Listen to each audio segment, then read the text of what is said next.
The first memory I have. In my memory, there was a distinct shift. I think I remember the hour that I was conscious of this life-changing event in my life. That's when my life changed, and it changed immediately. And I just broke out in a cold sweat. And I can't remember even my own name. No one knows why this baffling illness surfaced in the Lake Tahoe area. Most likely, a powerful new virus that suddenly took hold. Doctors expect that this disease will spread eventually through the general population. Here I am, 10 years old, and I'm scared to death. I'm dying. It was a strange day for me. It's one I'll never forget. It was in 1986. I had a real bad case of the flu, a real high fever. So by October 1st, I was in bed and unable to walk. I remember it. I was at work. I thought I had a flu, and I stayed around noon. Finally, I just couldn't move anymore. I knew that something was wrong, but I didn't have an answer. Doctors recognize small pockets of this disease all across the country and across the world, and they say it's also in big cities.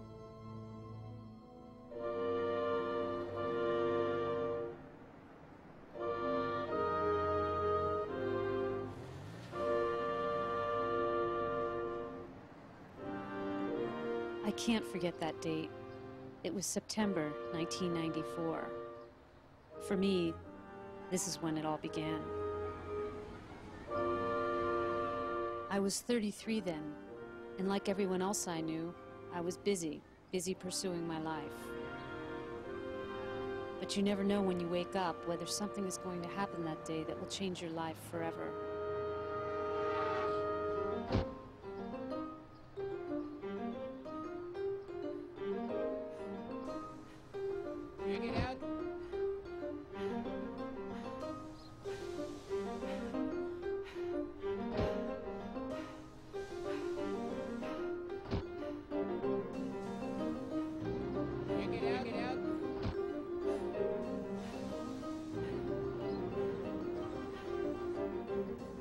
I woke up with what seemed to be the flu. I went to work and I felt basically fluish. I felt feverish. I felt dizzy. I had swollen glands. I remember getting up off of a couch and the dimensions of the room were suddenly off. It was very spooky. There was this feeling like something was happening that I didn't understand. And it wasn't until some months later that I suddenly collapsed. And they told me I have pneumonia. But I'm thinking, well, antibiotics, I'll be up on my feet soon. 3 days later, I'm back in the ER, even sicker. I had 104 fever, I had head pain. I could barely move and was just curled up in a fetal position for days and days. They now say, we don't think it's pneumonia, we think it's a virus. You have pleurisy, you have inflammation in your lungs, and you should be fine. You should be fine in a couple of weeks. I had no clue that this was something that I would be living with for the next 5 years. After about 3 or 4 weeks in bed, I got up thinking that I could go back to the production I was working on, which was now in LA. I was becoming disoriented, and it was something that I couldn't explain to myself. I remember thinking, something's wrong with my immune system. I didn't know how to explain it. I didn't know how to explain why I couldn't walk. I didn't know how to explain why I didn't want to be around people. I didn't know how to explain that I was really scared. So the fact that I could no longer walk up steps, the fact that my lymph nodes every 2 days were swollen up like, felt like golf balls, reverted all back to this virus.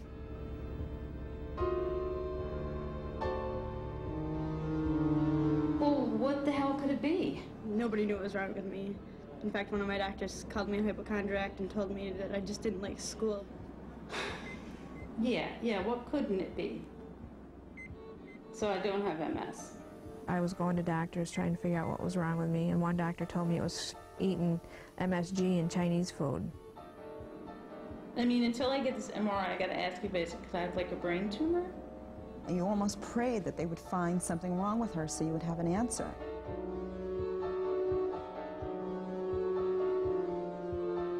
A year after the first symptoms began, I ended up at Johns Hopkins Hospital.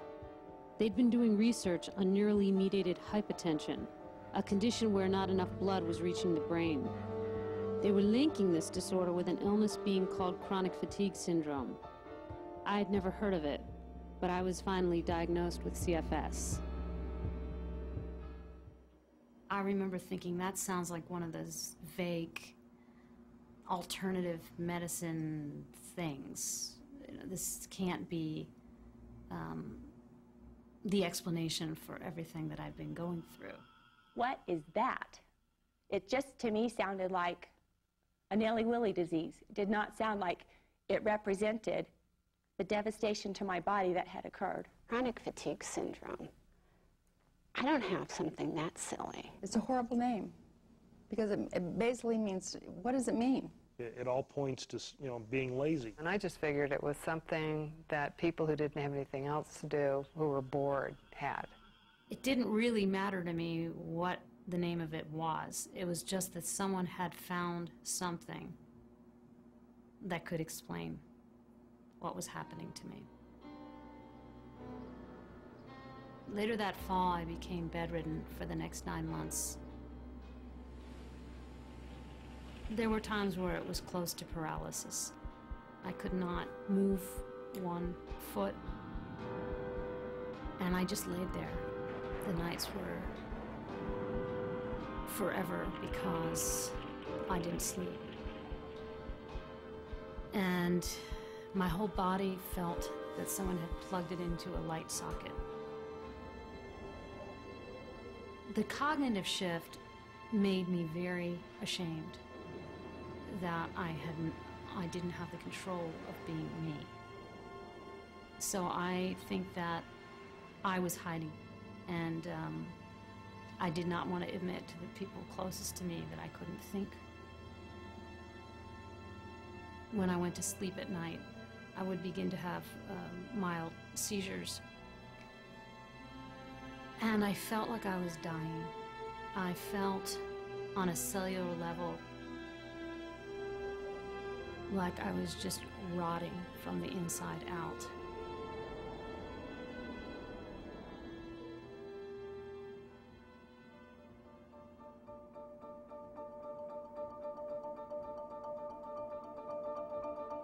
I tried many remedies, alternative, allopathic, homeopathic, drugs for pain, neurological drugs, antiviral drugs, drugs for sleep, antibiotics.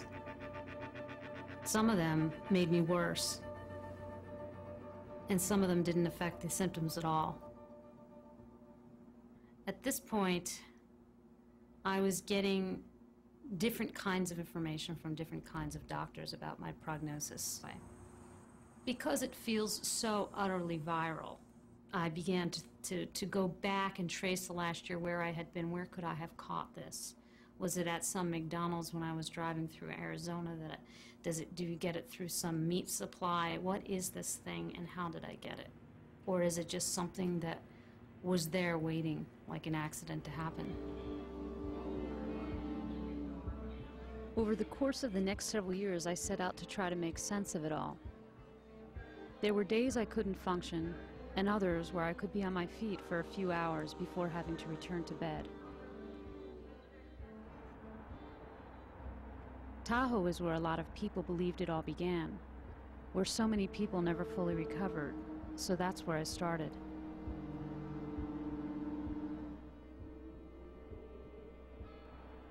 How do you come to know something is fact when science can't explain it? Without proof, you're left with personal anecdote.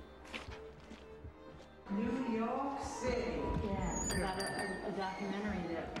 Oh, yeah, and you're here. It was snow and slush. Yeah. We hardly think about it anymore. I think you're too late. Really? Yeah, but that's just my opinion. Too late in the sense of that it got a lot Bringing up a dead duck. Huh. Huh. You mean you think it's just... It's in the past. It did happen. Yeah, it did happen some years ago. Then they changed the name to chronic fatigue, didn't they? If you want to know anything about it, Dr. Peterson knows more than anything.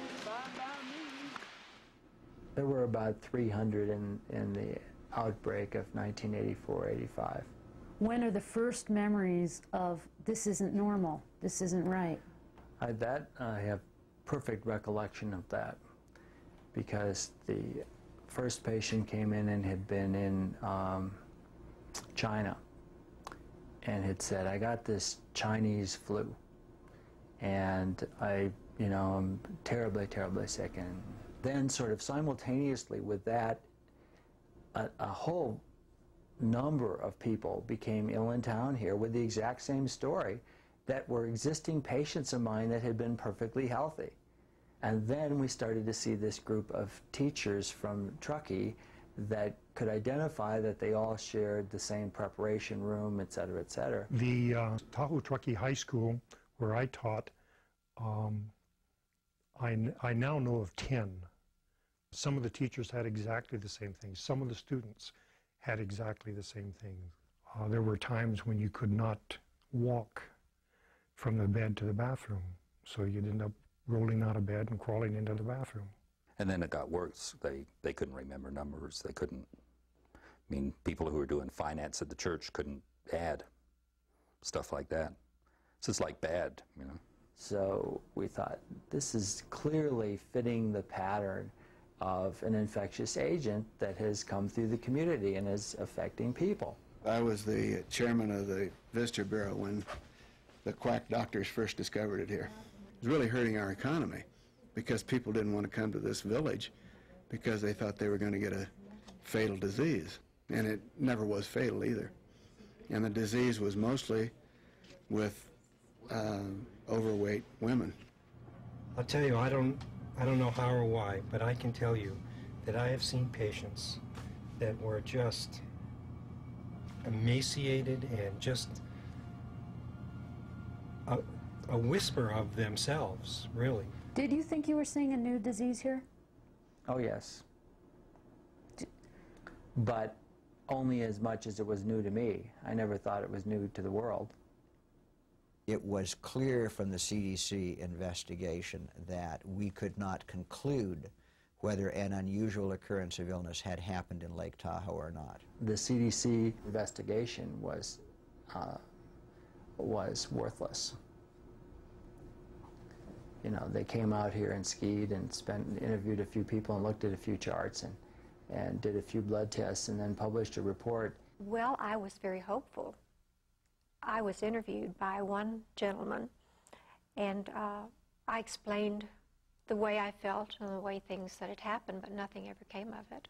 Overall, with the CDC, I often got an impression that it was damage control, and I think very much they are a damage control agency rather than a research kind of agency or even a helping agency, and they could be. They have so much power.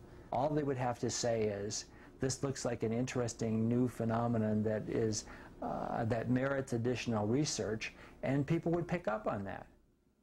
You wonder sometimes if they had been really interested in figuring it all out, if the government had, would they have found the catalyst at that point? You feel that they were investigated to the... I think that one of the things that... You think something more could have been done? No. You know, we tried the NIH then, subsequently. I sent brain biopsies to the NIH, and I got a letter back that said, we have neither the resources nor the interest to pursue this. That's where I said the government is not going to help me on this period.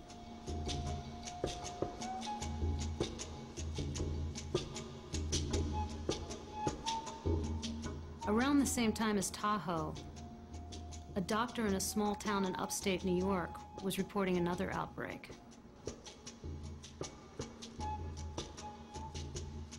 We had a cluster in Lindenville.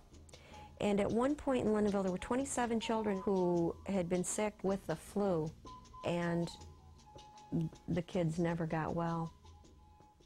The back pain was so severe, the stomach pain was so severe, their headaches.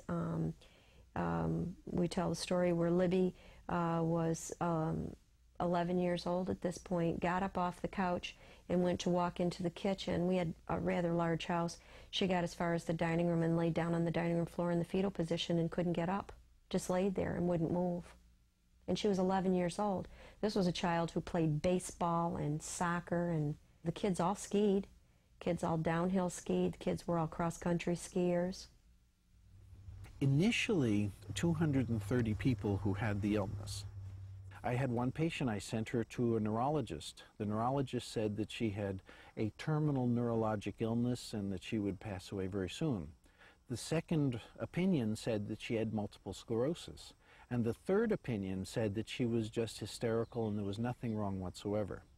And at that point, I remember thinking, none of them have a clue what's going on with this patient. And the New York State Health Department came out and was going to review the charts, and I expected them to be there for a couple of days. The investigator was in the office for no more than a half an hour and didn't look at more than 1 or 2 charts and then left. I thought he had gone for lunch, but he never came back. And it wasn't until literally years later that I learned that his report was that this was a psychosomatic problem, that there was no evidence of real illness. No, this is not just an isolated thing. There are many people that have it. I mean, when you feel that bad for so long, you think, well, some of this has got to be in my head because it's too bad. There's no way nobody can feel this bad and still be alive. So. And unless you know somebody that has it. You gonna draw me? For you? Unless you see them and know what they go through, you don't understand.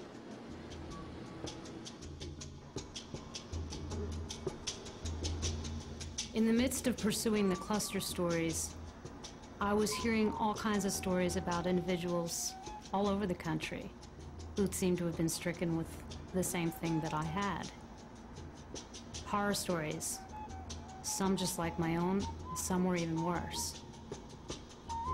There are children who have been bedridden for 7 years, and they have they don't go to school, and they have no social skills, they have no social life, they don't go out with their friends, they don't go to parties, they don't go bowling, they don't go to the movies, they don't go to the mall.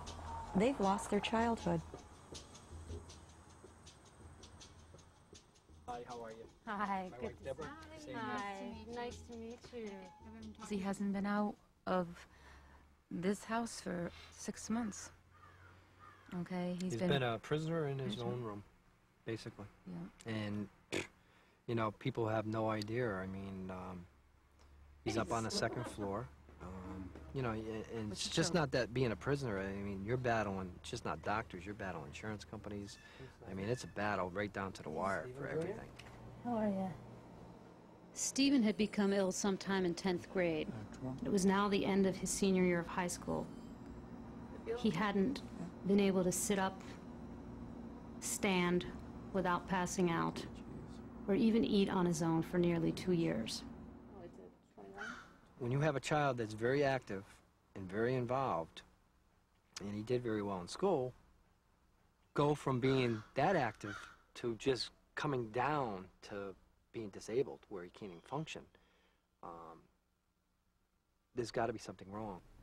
Ever since that day he's collapsed, he's never been out of the bed, really. Have you had dreams where you're either walking?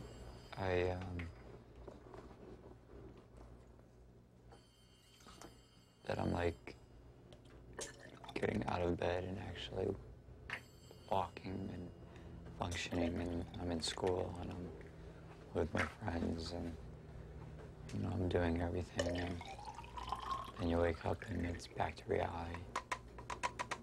For the past 2 years, Stephen had managed to accumulate enough credits through homeschooling to finally graduate. They wanted him to go to senior night, which is awards night and all, but he knew that he couldn't do both that and try to get graduation. And I kept telling him, I say, save your energy, Stephen, for, you know, The big day. The big day is coming up. What makes you tick even now? I mean, tick as in wanting to go on and... Yeah. What makes your heart sing? The fact that I haven't given up hope. I know that deep down, eventually, when I don't know, I will feel better and get better. If I don't, hopefully there will be some treatment or cure.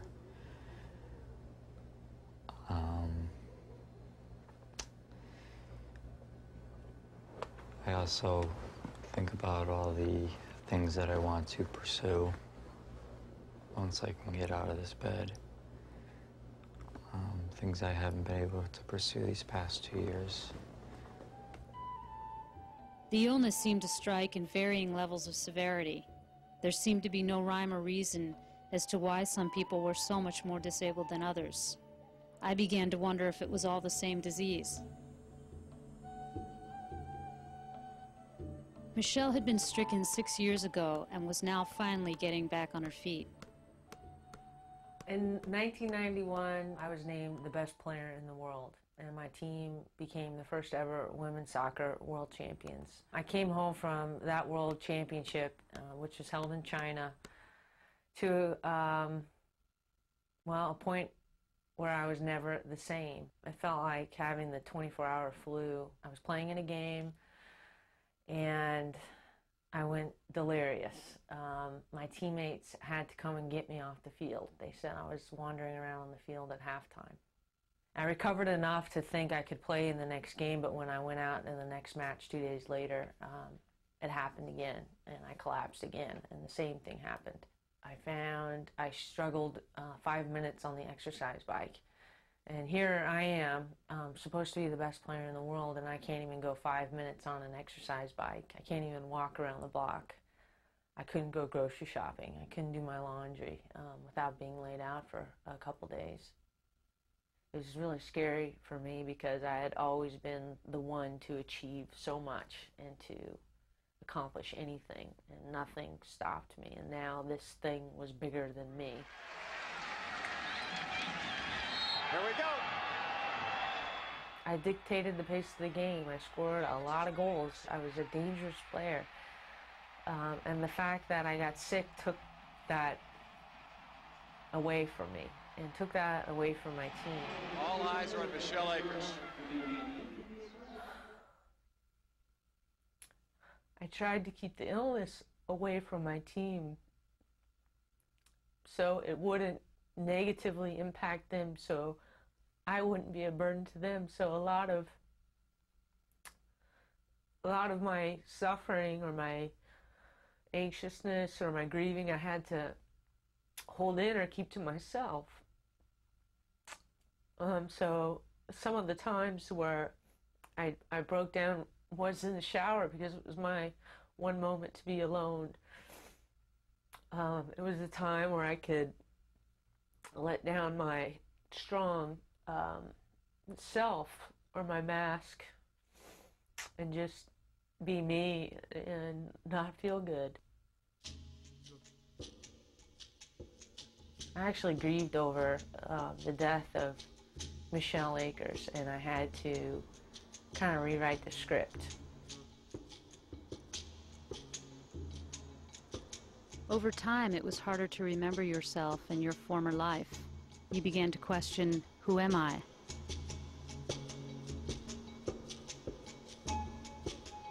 What's your very first memory of something having shifted? It's very hard to pin down because I thought I had, like so many people, a terrible flu. And I was treated for the flu. And the flu persisted beyond, any reasonable time. And I found that it was very hard to articulate and really to explain it. To say that my whole body was just one big boil, that I ached in every joint. every second of the day and night. And the desperation was enormous because of it. I would say, well, you know, what the hell is this? Can't think of his name now, but he was head of the infectious disease at Stanford. He said, I will bet you when I take this blood that this will be the report that comes back. I don't remember what the predicted thing was, but that was when they were dealing with the Epstein-Barr and all of that stuff. And it didn't. I mean, whatever came back totally threw him. And at that point, he just divorced me. Said, I can't answer. I have no answer for you. But I'm very surprised. I don't know what it is. The toe bone is connected to the heel bone. The heel bone is connected to the foot bone. The foot bone is connected to the ankle bone. What was so shocking to me about this illness was the controversy surrounding it. The syndrome is controversial, and it's controversial for a relatively simple reason, Kim. That is, it's a syndrome that has no cause that has been defined, has no abnormalities on physical examination, and has no specific set of laboratory abnormalities either. Just to make you crazy that we're 10 years into this and we've published 855 articles on the Medline when I checked last week, and to say there's no physiologic abnormality, I'm sorry. The problem is, which physiologic abnormality do you feel like focusing on? We find so many physical abnormalities, it doesn't, I mean, we just sit back in sheer amazement that physicians say that they can't find anything wrong with these patients. And we measure, we measure, we measure, we measure. Was it a virus? Was it infectious? But more fundamentally, did it exist at all? Is there any question in your mind but that it's physiological, or could it be psychological? I've never had any doubts that this is a primary organic illness. I don't think that that's the case. I think that chronic fatigue syndrome is a way of expressing a sense of ill-being that has been medicalized, that has been transformed by a relatively small group of activists, both physicians and patients, into a proposal for a new disease. Part of the million-dollar question again is there a thing, CFS, that has one unified cause, or does it represent various causes? What we know so far in chronic fatigue syndrome, if the viral activation is driving viral expression, or viral infection is driving immune activation. The immune system, which we look on in a good way, that it is the defense mechanism, may in itself cause disease. We think that you can easily have a virally induced dysfunction in the autonomic nervous system. It's very hard to believe for anybody who's realistic that a virus is involved here as a primary cause. So there is right now no single diagnostic test you can do for the illness, and that's one of the things that makes it controversial. San Jose group votes yes, change the name. Even the name was controversial, and I wondered if it was coincidental that it was the government that named it chronic fatigue syndrome in 1988 after they had investigated it in Tahoe and dismissed it. Don't get me started. The name chronic fatigue syndrome, I think, sucks. I think there could be a better name. Chronic fatigue, I mean, like I've read in a book, you know, would you name cancer a big tumor in your body, or pneumonia, coughing disease? I mean, it's like naming an illness after its one of its symptoms. It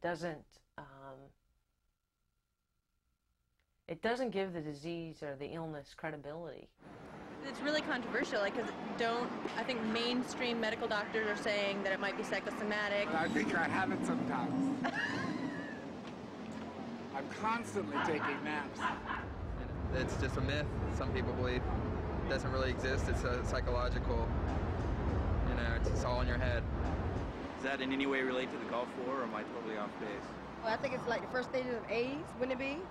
Sort of an unknown, understood disease that gets people viral, from what I understand, and tends to get a lot of yuppie types. This is News Channel 8.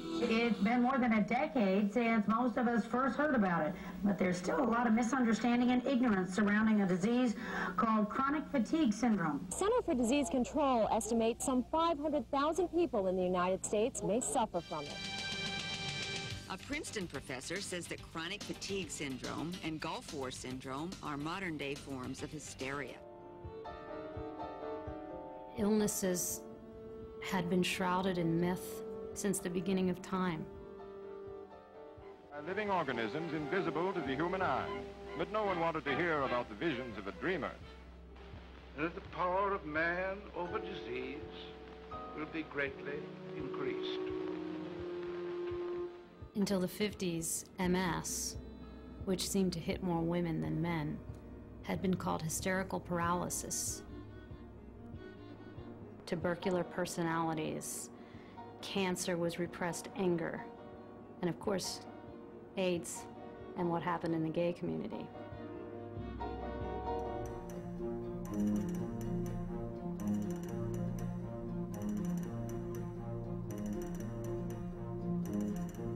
Three years after my diagnosis, I was still searching, still looking for answers, still looking to doctors to help figure out exactly what this was and to help my recovery. Why don't you stand up?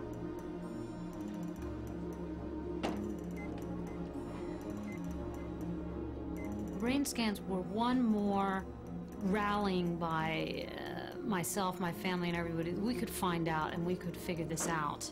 There would be something definitive. Basically, what I want to do is I want to pursue this, take it the next step, and see if we can find out, what this is all about. Then the purpose of doing that is not an academic exercise, but specifically to find out how to help you recover faster.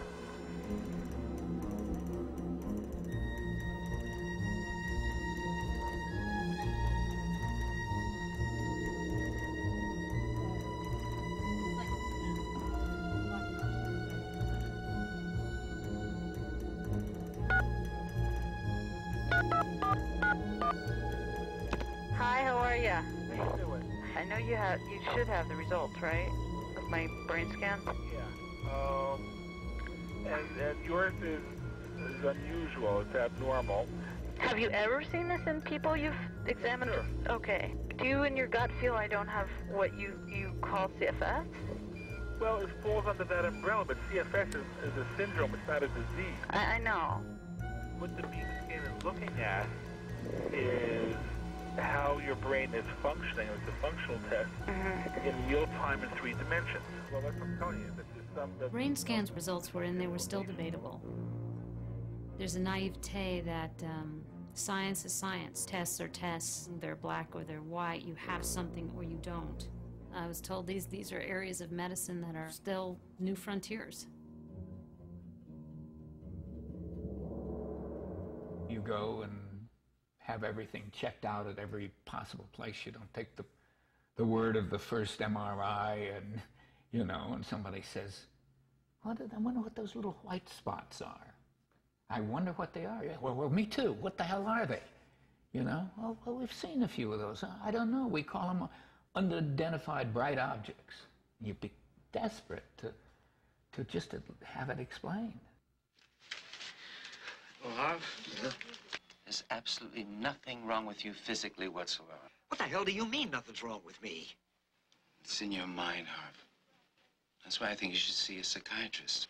Jeez, how do you, Jesus. I think the being so completely, knowing that you are so completely, desperately alone in your agony, that hope is, at least in the beginning, gone. I mean, then it got to where I knew that if I didn't try to keep going, that I wouldn't, that I'd die. That's how I felt. it's like the wind. It's like you know it's there and you see it wrecking your life and your body, but you can't do anything to stop it. It just continues to grind you down. The sense of solitude, it was like anyone I had ever known was very, very far away. So I felt utterly alone. I think of the period I went through, almost 2 years of being in bed. I mean, literally in bed and not being able to brush my teeth. And that was a great loss that I've learned to grieve, and I've gotten over. That part of me has died. I hope she'll come back someday. And I've wondered at times, why am I not screaming angry at this whole thing? Because I don't understand what it is.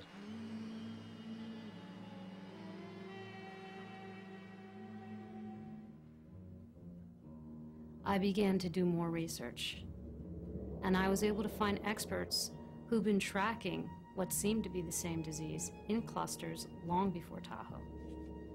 To go to the early outbreaks, not to the 6 months after the case, but you also have to look for outbreaks. You cannot restrict to just sporadic cases. It's too difficult. It's looking for a needle in the haystack. You know, there are precedents for what we were seeing in the epidemics, and so part of why we think we may be seeing the same thing between the epidemic cases and the sporadic cases now is that the descriptions overlap so strongly. This was in 1959. This is the Henderson and Shelikoff paper.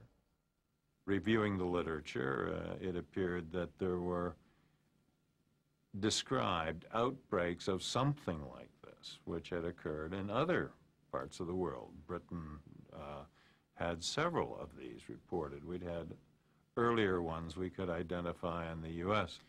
I think the most dramatic of them was the 1934 outbreak in Los Angeles County General Hospital. The outbreak at the Royal Free Hospital, 200 or so medical care workers who became ill over a 6-month period of time. An epidemic of a fatiguing illness swept through Akureyri, Iceland. Essentially 1,200 people on the north coast of Iceland became ill with an illness that is very similar to chronic fatigue syndrome. I think it was 1956.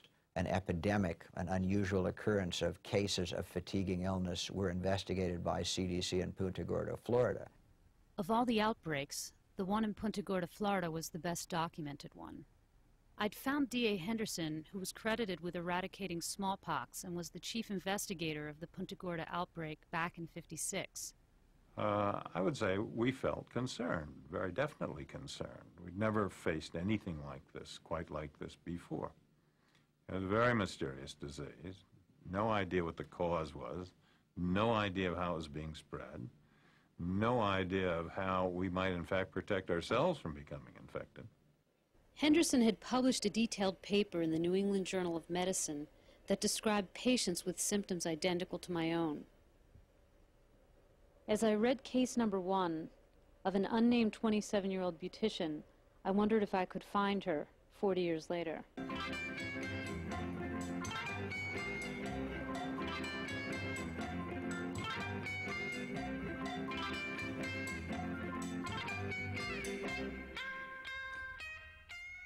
I did find her, and her name was Martha McCormick. All these years, she'd never known that her case had been written about in a medical journal. I'd had kind of flus before, but nothing like the one I had in '56. Yeah, that's me.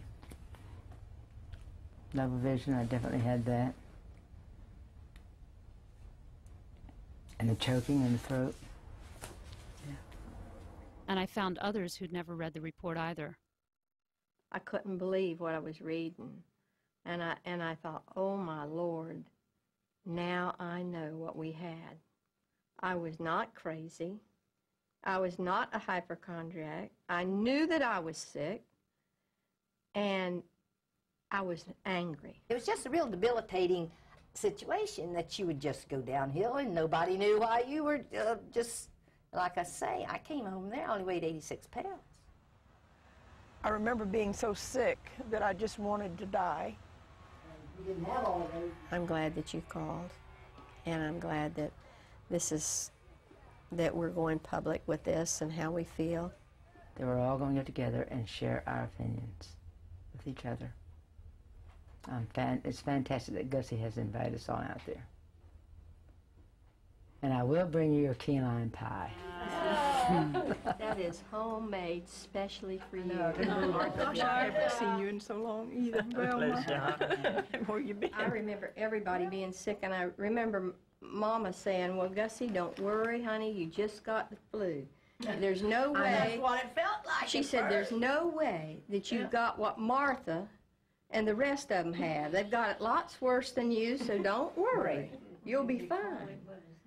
Well, Lord have mercy, I'd hate to have it any worse. No, because you know, 15 years before I started getting better. That's right. I kept taking these pills. Well, I couldn't walk. I couldn't hardly drive. You know, finally I said to my husband and my sister, I'm taking these pills and I'm flushing them down the toilet. I am not going to take another one of them.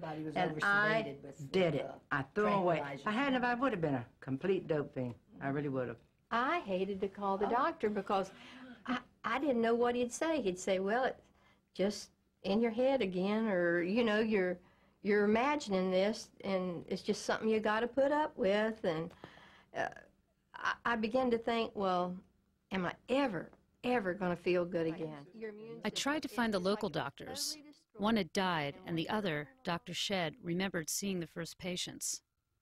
Over a relatively short period of time, several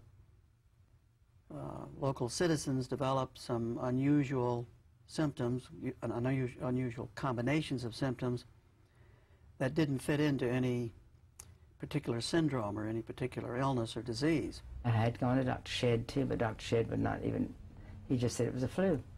Just the thing that we had, the thing.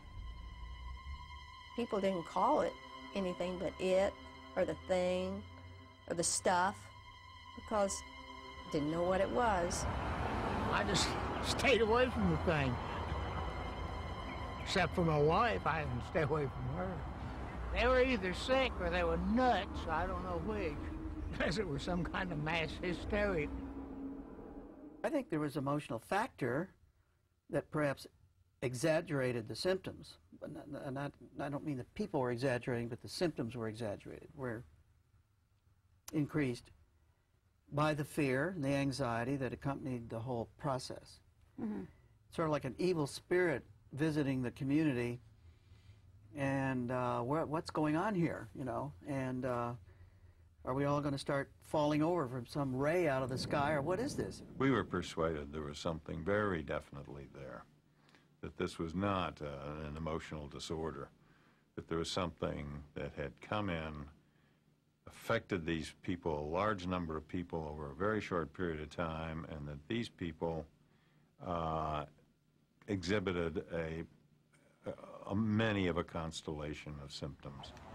I don't know whether it was the first or second time I was in the hospital in '56, but the doctor almost insisted that he put me in that my husband put me in an institution, a private institution, which we could not afford. And I said, I'm going to get well in spite of them. I'm not crazy. I don't need to be in an institution. I haven't read it in detail, but I was looking at this.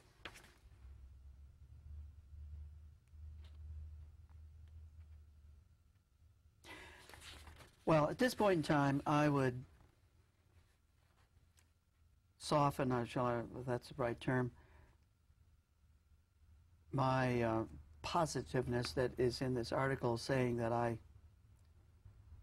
thought it was due to hypochondriasis,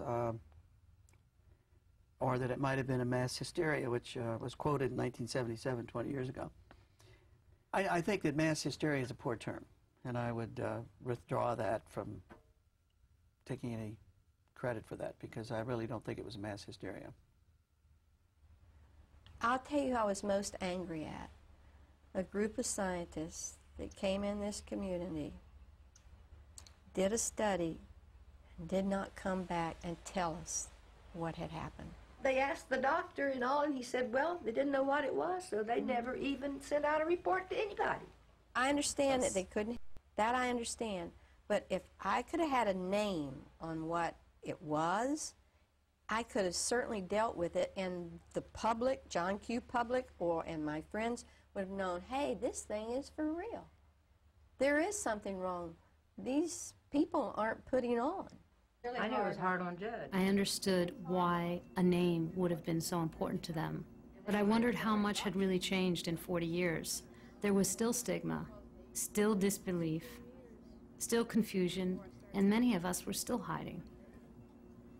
It seemed that with this illness, people were falling through the cracks. All right, then, what I'm saying is, if you want, we don't have to take it off then. It's like, as long as it's running.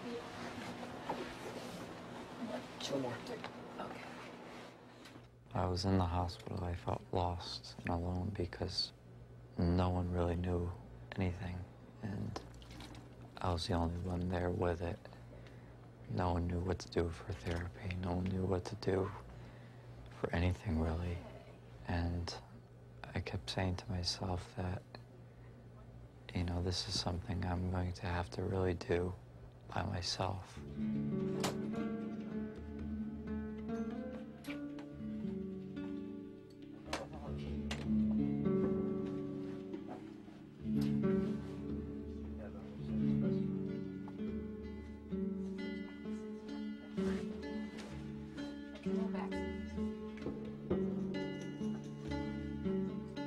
We're not just treating a disease or a syndrome. We don't even know what we're treating.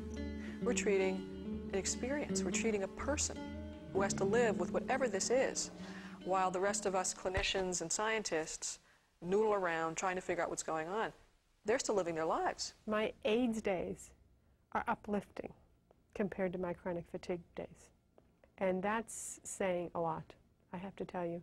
My AIDS patients walk in and I know what's wrong with them. I know what the intervention should be. I know exactly where I stand with the patients, and so do they.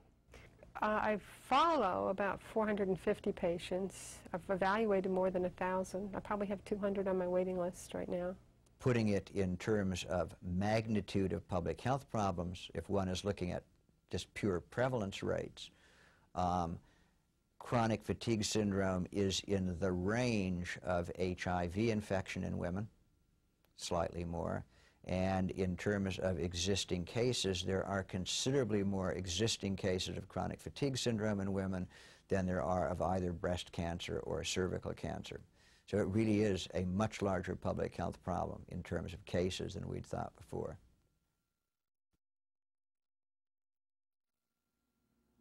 Maybe if it had just been my own story, I might have internalized it forever, but it was the collective story of all of these people. Kim Snyder and her crew are in the South Lake Tahoe home of Pat McLeod. McLeod has suffered from chronic fatigue syndrome since late 1979. One day she was fine. The next day brought a disease that would turn her life upside down. Hi. McLeod went to doctor after doctor. They all agreed something was wrong. They just weren't sure what it was. If they don't understand what it is, they will say, you're stressed out. Maybe you're working too hard. And I'm going, this is a bunch of garbage. There's something wrong with me. I mean, who knows your body better than yourself? McLeod's testimony resonates with Kim Snyder. She too has been frustrated by the attitudes of society, ranging from misperceptions to downright ignorance. And in terms of the people who still come to you that were in the original cluster? I'm not sure if there's people who have had full recoveries. My name's Jan. Oh, hi, Jan. I'm Kim. There is a group who have had substantial improvements, and there's a group that has stayed nearly as sick as they were initially. A lot of blood you got to take? Yes. Uh-oh. Tight fist. About how many CFS patients do you see today? I think I'm actively following around 1,500. Why there was such a vehement fixation about this not being something? I don't know, because that's the crux of the whole problem. I have frozen serums from May of '84, which is the first patients I saw. And I have spinal fluids and brain biopsies and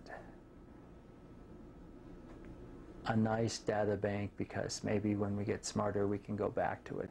Some of these are from our original studies. Some of them were from the suicide victims who left specific notes. I can remember one of the suicide victims that said, "I want my whole body given to research," and no one wanted it. I couldn't find a single person. We couldn't even do an autopsy. Nobody wanted it. I said, "You don't do autopsies on suicides." In 50 years, or what do you think, or 100 years, will be the most incredible thing about this whole story? Probably the disbelief, because I think when the science triumphs and it becomes clear, then there'll be the reaction on the part of the medical establishment, "Well, we always knew that." Part of the problem, the credibility of chronic fatigue syndrome, is people trying to make things black or white. You know, is it immune or is it neuroendocrine? Tell me, which one is it? That's, yeah, I just look at them and laugh, so you just do not get the big picture. We are putting together a puzzle. And there will be an immune chunk of the puzzle, and there will be a neuroendocrine chunk of the puzzle. And what's exciting to me is that the puzzle is almost together. I mean, you can almost see the whole picture. So there's a lot of research still to be done on this, obviously. Yeah. And I took on this project because of my own need for answers, and because I was hearing about so many people that were suffering from the physicality of the illness, but they were suffering almost as much from ignorance and from the treatment by society. There's a parallel to when the AIDS outbreak started. The lack of belief, the lack of credibility. Right, I was thinking about that while I was You know, they parallel each other so closely, and here we are over a decade into this illness, and we are still fighting for some sort of recognition whatsoever. Remember what you thought of when the news covered it in the 80s? I'm gay, so I had friends starting to get AIDS. And so at the time, I was like, oh man, is there something else now, you know, that is of the same ultra mysterious nature, you know? You never bought into the term yuppie flu. Oh no, I thought that was just a media-ism. If you're going to insult me, at least call me a hippie, but don't, for God's sakes, ever call me a yuppie. No. Oh. No. Okay, well, what, I'll get that information, and I'll sing you a song. This guy has got the most incredible voice in the world. A little embarrassing, but Something appropriate. I actually have one in my mind, yeah. Yeah, it goes like this. Maybe I should have saved those leftover dreams. Funny, but here's that rainy day. Here's that rainy day they told me about. And I laughed at the thought that it might turn out this way.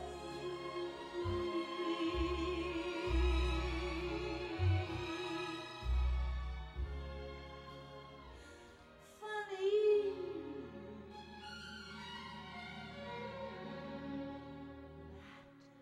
rainy day. That winter, I had another big relapse and spent most of that winter in bed. By this point, my cognitive functioning had come back a lot, but one of the biggest losses was the freedom of movement. I still could not walk more than 20 minutes on a good day. I thought I'd drive myself crazy trying to do incremental exercise, 4 sit-ups, 10-minute walk. But something about the nature of the illness, every time I would get up and move my body during a downtime, I would pay. And I think that it was at this juncture that I realized that there had been an enormous denial on my part, that I had this illness, that it was a serious illness, a realization that 3 years had passed and I wasn't going to be able to turn back the clock. This was not 6 months of being out of commission and then jumping back into your old life. this was life-altering.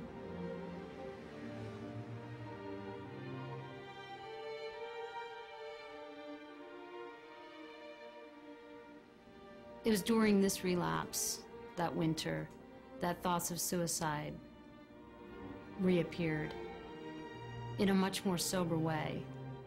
And I worried that it was a decision I might have to make someday. In my experience in talking to my colleagues, the people that kill themselves with this illness are the people that couldn't take the pain anymore. Have you lost patients? Yes. How many? 2 so far. I never had the thought of actually taking my life. I had the yearning to be taken. I asked God a lot, you know, can you just take me? Can you just get me out of this place? It's just too hard. How many patients are you aware of that you've lost to suicide? 7. The more research I did, the more I was learning about suicides. No one knew the rate because they weren't accounted for anywhere. I felt so bad this morning.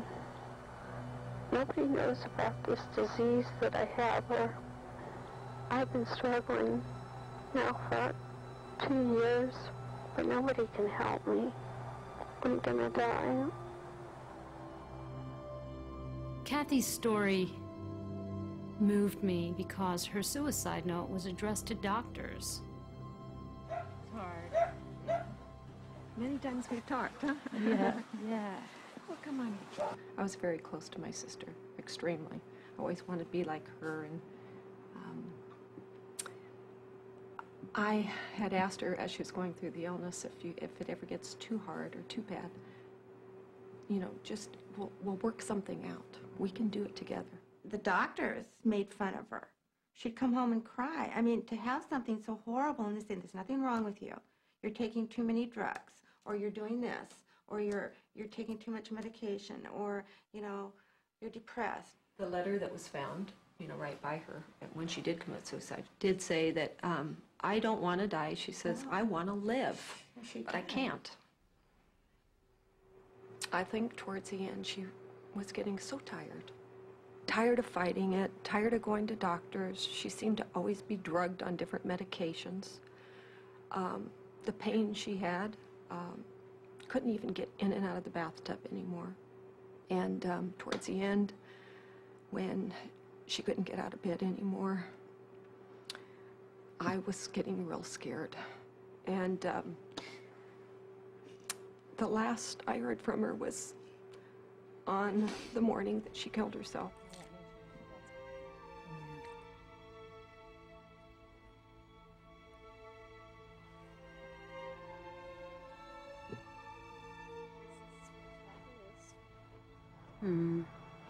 The pretty one.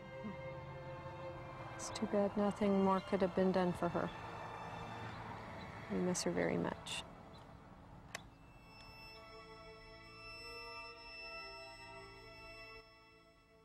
For Kathy, what I want to achieve is to hopefully help bring it to light, just as she asked, that she wants people to know that she didn't want to have to die, but she couldn't live anymore, and she wants people to know that it is real, and hopefully more research, and they'll be able to find maybe a cure and to recognize chronic fatigue for what it is.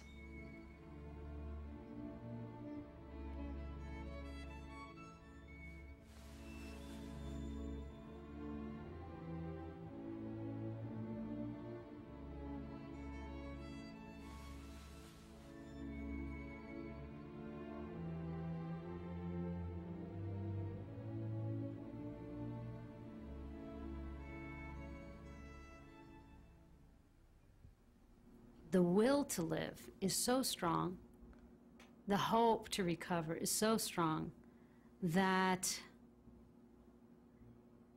you just keep getting up and trying again. You just try and try and try.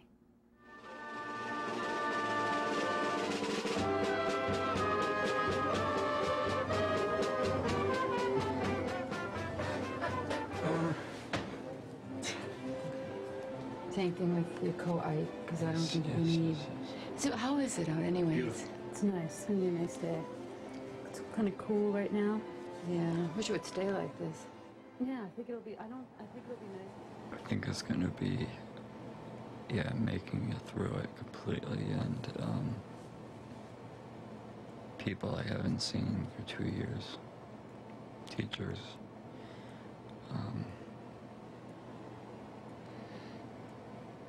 Might be overwhelming at some points. How's he feeling today? Well, I think he's excited. I mean, it's the first time he's actually been out of the house in 6 months. You know, and you know, this was one of his main goals, is to graduate, and he's doing it. Yeah. He's doing it. So why don't we go up and meet him? Yeah, and this way you can look at it. See what the guy wanna do. The problem with him is if he gets upright, there's a possibility he might pass out because he's got low blood volume or the neuroimmediate hypertension. Right. Right. Your heels will hit the bar down here. Can we stand you up a little bit?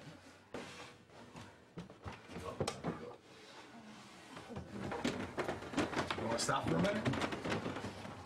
Give me your Steve. Stephen's determination to take on that day is something that I could relate to. Creating some sense of purpose in the midst of this is what carried me through. Hey, Quinn. What I want you to do is just pull over for a minute. Turn him on. Just tell the parents I'm doing an IV. Just get his pressure up a little bit, that he's doing fine, okay? What's the pressure? It's 80. I want to get it down. His pulse rate's up a little bit. I just, you know, I don't want to hit the bumps and... You got it? Not yet. I'll let you know. How you doing?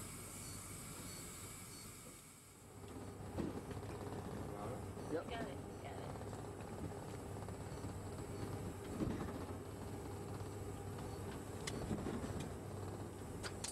A lot of things move in. Don't worry, we'll get you looking bad before we get you out of here, okay? Handsome.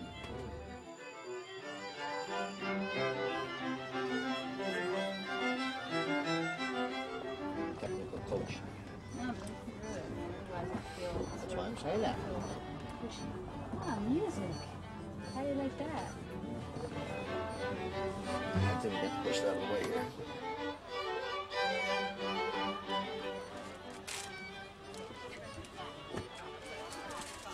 You think he's stable enough to go for a pitcher out in front, or should we keep him?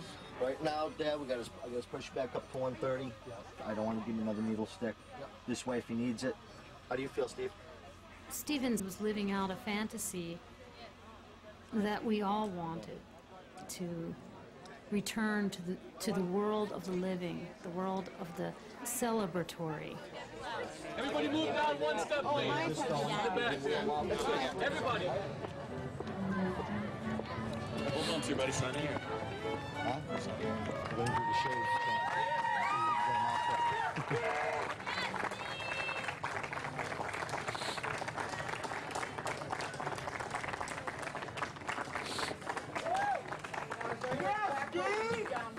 Move down a little bit if you can. One more row. Yes, Steve. Right for you guys. Mr. Goodman. Everyone look at me this time. Okay. One, 2, 3. Can you count that high? Big smile, Jim. Count for me. It's a first look every time. Yeah. Okay, just 2 more then. Can you come down one step? See you soon. As I went through the day with him, there was something so bittersweet. Here were all of his friends from years ago, but most of them hadn't been to see him. Our class has been so inspired by Steve's strength throughout all this, throughout the past 2 years, that we wanted to give something a little back to him. Each member of the senior class has made a patch in this quilt. We would just like to present this to Steve so he can remember us all as one class, all together. Steve, this is for you.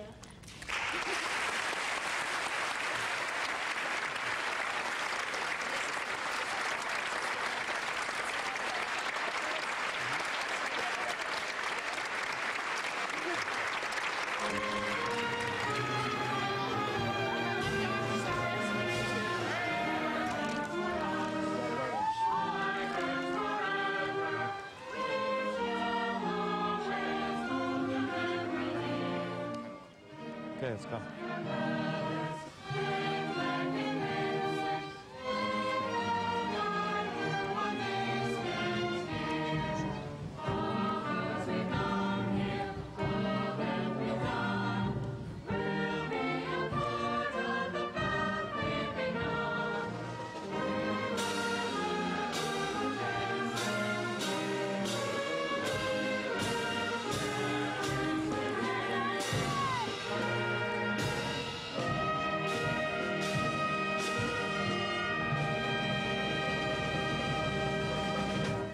Here we go. Stephen E. Paganetti, Jr.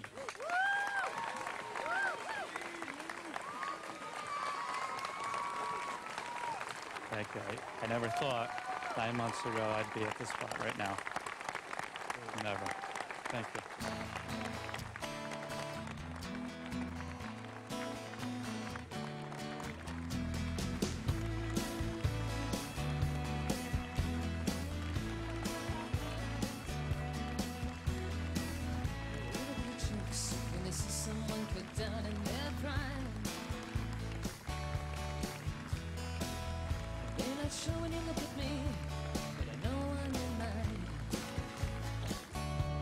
The notion that you got let out for a day or a week, and if there was an opportunity, you might run into people from your old life and try to create for yourself a sense of what was. But the simple fact was they had moved on.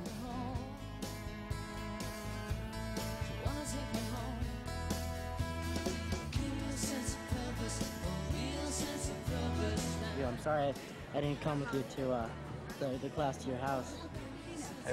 But people are uncomfortable. People don't know what to say. Sorry I didn't get a better chance to maybe know you and stuff. I know you'll get better, so when you do, we'll talk.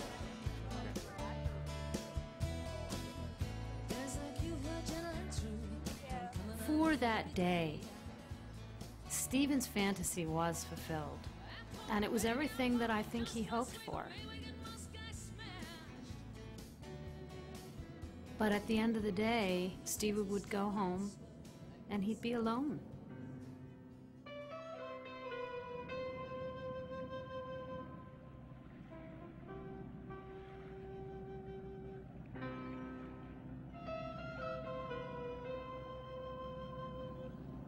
When I think about my future, the future of all the others, the future of this disease, it's all still so uncertain. But when I look back 5 years ago, before all this began, I wonder if it was ever really any different. Or if in health, there was just the illusion that there ever was certainty.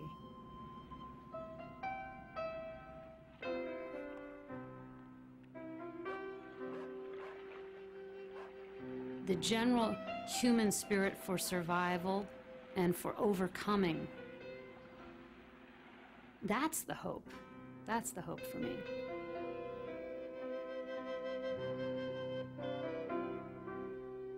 I'm on the road to recovery and I'm psyched. It's been a hell of a road. I'm about 80% right now, but my goals are to play soccer, 99 World Cup, 2000 Olympics.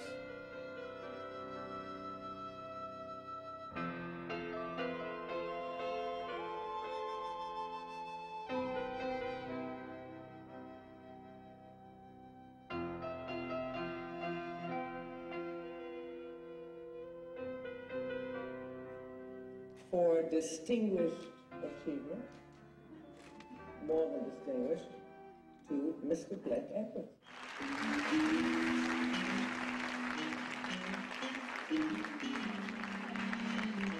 For me, it's black humor, and it's where I come from. It's the thing that saved me, and it's saved me on this damn thing.